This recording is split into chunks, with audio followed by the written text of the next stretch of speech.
Rabotai Yekarim, it's almost impossible. Why do I say almost? Because Hashem still runs the world. Baruch Hashem. And if HaKadosh Baruch Hu wants somebody to do tshuva, no power in the world can stop it. There was a very powerful person by the name of Menashe. Menashe's father was such a righteous person, his name was Chizkiyahu. Chizkiyahu HaMelech. Chizkiyahu HaMelech, his father was like modern. He did some good, he did some bad, problematic at the end. Chizkiyahu came into kingdom when he was still a kid. And he knew he has one job. What's the job? Get everybody to do tshuva. Now at that time, Am Yisrael practically forgot the Torah. Torah existed, but people knew nothing. Not very different, maybe even worse than today.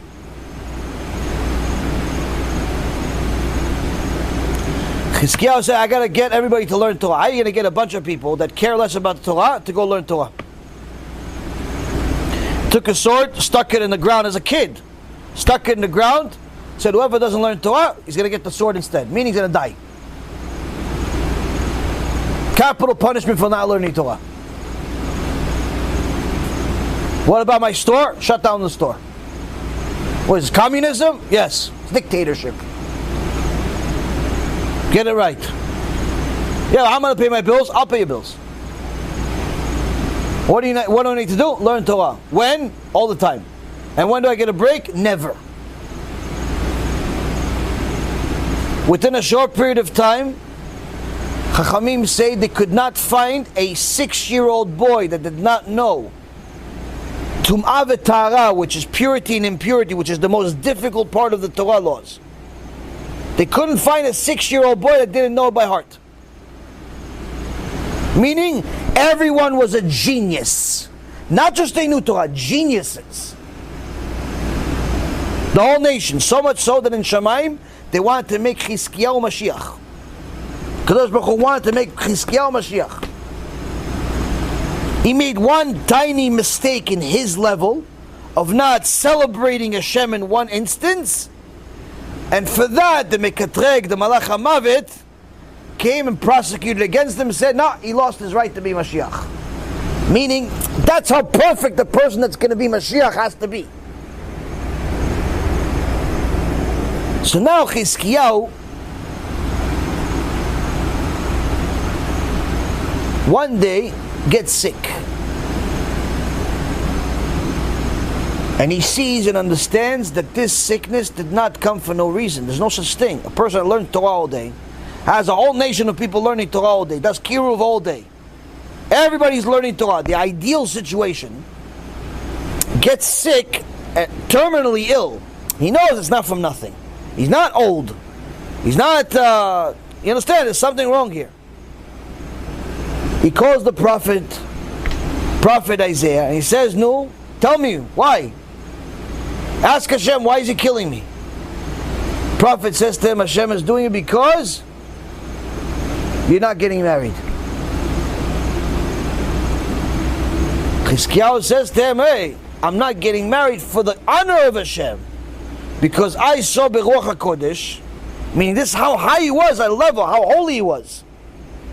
I saw Beruach HaKodesh that if I get married, I'm going to bring a son to the world that's going to be a Rasha Merusha, idol worshiper.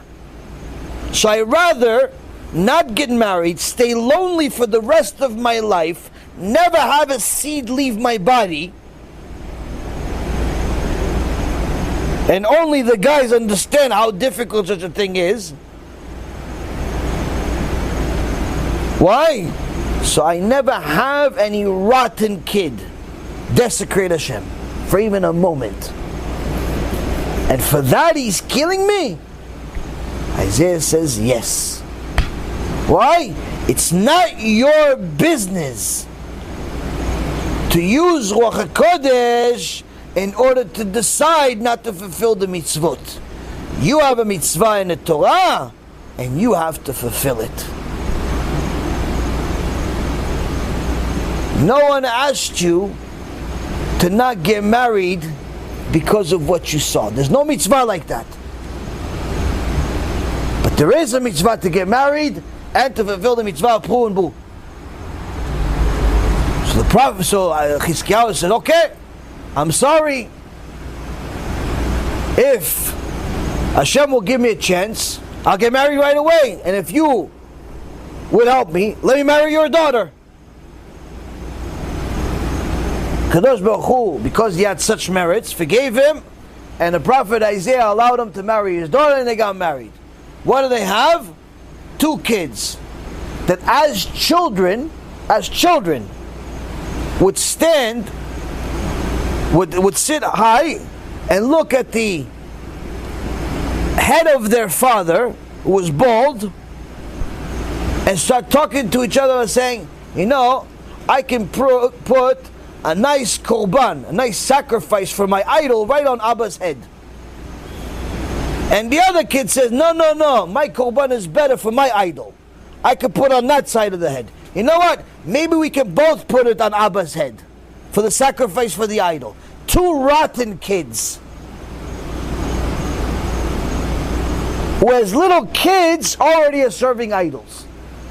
Father's Gdolado, grandfather's the prophet. Reshaim Gmurim. That's what HaKadosh Baruch Hu wanted to bring to the world. Now what happens? Menashe becomes king. And he is a rotten king at first.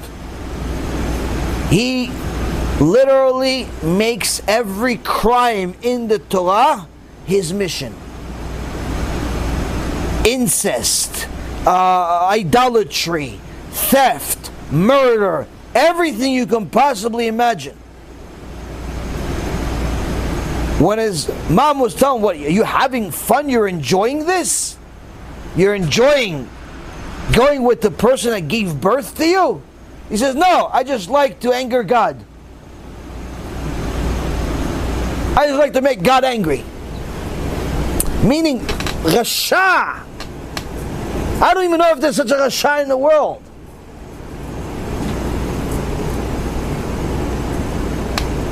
Idols everywhere. One day, clock runs out. Kadosh Baruch Hu says, now, he murdered a bunch of tzaddikim, including his own grandfather, the prophet Isaiah. He chased him down. The prophet Isaiah, that the only reason why he's even in life is because the prophet Isaiah saved his father from the sickness and told him to marry. He married his daughter. He went after him. Prophet Isaiah said the holy name of HaKadosh Baruch Hu and hid inside a tree. Inside of a tree trunk. But Menashe was such a rasha, he knew these things. He said, okay, chop the tree in half. And kill his grandfather while he's inside the tree. Mamash, gruesome murder. You see the rasha, kill the tzaddik. And you think to yourself, Zet Torah v'zet schara, this is Torah and this is reward? No. This is how Hashem runs his world. We have no understanding whatsoever of anything. Needless to say of how Hashem runs his world, but we see this is what it is. There's a reason why he did this and why he did that. But nonetheless, why did he even bring him to the world? Why would you bring him to the world so much so that if he wouldn't have come to the world, you would have killed the guy that you wanted to make Mashiach? For what? I mean, it's not just, okay, listen, let him live, there's bad people, there's good people. But meaning Hashem wanted Menashe to come to the world knowing that he is going to be an idol worshiper, knowing that he's going to be a murderer, knowing that he's going to be incest, knowing that he's going to be the worst. And he still wanted to bring him to the world, so much so that he was willing to kill his Mashiach for it. Hashem chose Chizkiyahu to be Mashiach. Case came against him last minute. You can't be Mashiach. But still righteous, still tzaddik, still great. Just can't be Mashiach. Hashem is willing to kill this person, this tzaddik, this kodesh kodeshim, for what? So this rasha can come to the world. Why? to save all of us. Why save all of us? The time came, Kadosh Baruch Hu saw Menashe kill, murder, rape, everything. Now, second chapter. One day, a bunch of goyim capture him, and they were not the regular type of goyim. Or were they? Cannibals. They capture Menashe. Lunch is on me. What lunch is on me? Your lunch.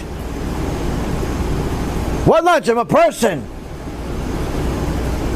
Good. That's what we're going to eat you. But what do you eat something else? No, you're our diet. You're perfect. You're good for this, you're good for that. We eat people. We even have a pot perfect for your size. They put him in a pot and they start cooking him. Put some kuzbara, some potatoes, some tomatoes. Nice, make it tasty. Soup, stew, Menashe stew. Menashe starts praying to his idols. Idol number one. If you can hear me, save me. Oznaim lahem velo yishmeu. They have ears but they can't hear. Idol number two. If you can see me, save me. And naim lahem velo yiru. They have eyes but they can't see. Idol, if you can speak to me, talk to me and save me. Pe lahem velo yidabru. They have mouth but they can't speak. Can somebody open a thing from up, please?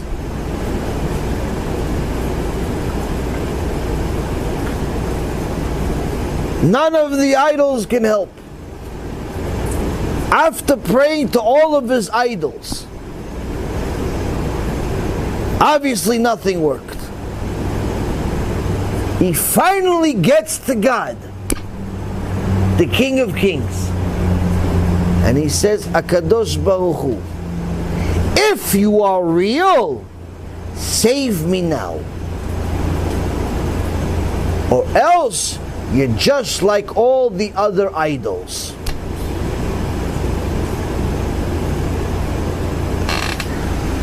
This prayer was stopped by all the malachim. All the malachim went and stopped this prayer so it doesn't get to Hashem. This prayer, not only of an idol worshiper that prayed to all the idols, but not only that, prayed to Hashem last after everything else failed, meaning it's not even a real prayer. It's a desperation, it's a last hope. And not only that, he gives him conditions. HaKadosh Baruch Hu made a small little opening. A small little opening to let the prayer sneak into his kisei kavod. And the angels come to HaKadosh Baruch Hu, say, Ribono shel olam, how are you going to answer this Rasha that not only he prayed to his idols and to you last, but on top of all the sins that he made, he has the audacity, the chutzpah, to give you conditions? Kadosh Baruch Hu says to the angels, Dafka, I'm going to answer him. Why?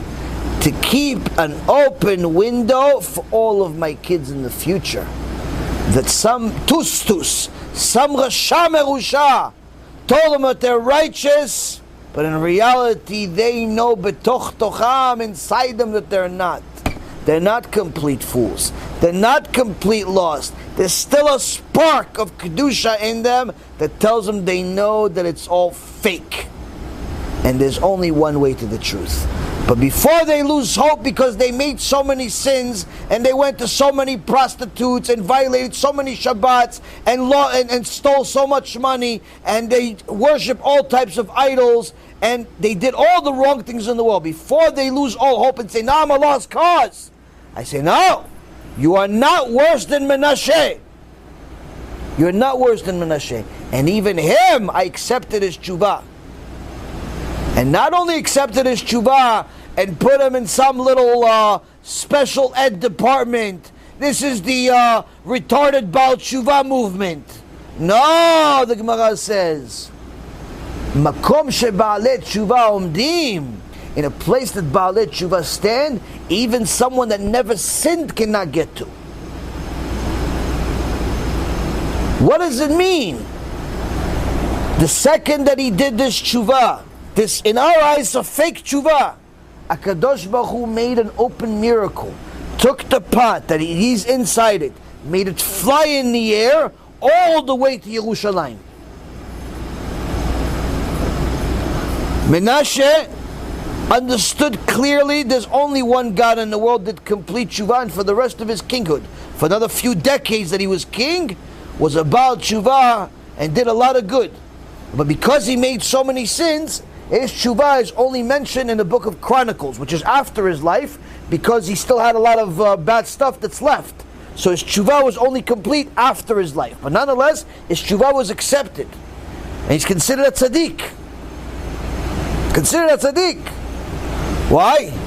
Because he knew all the bad in the world, and he still chose Hashem.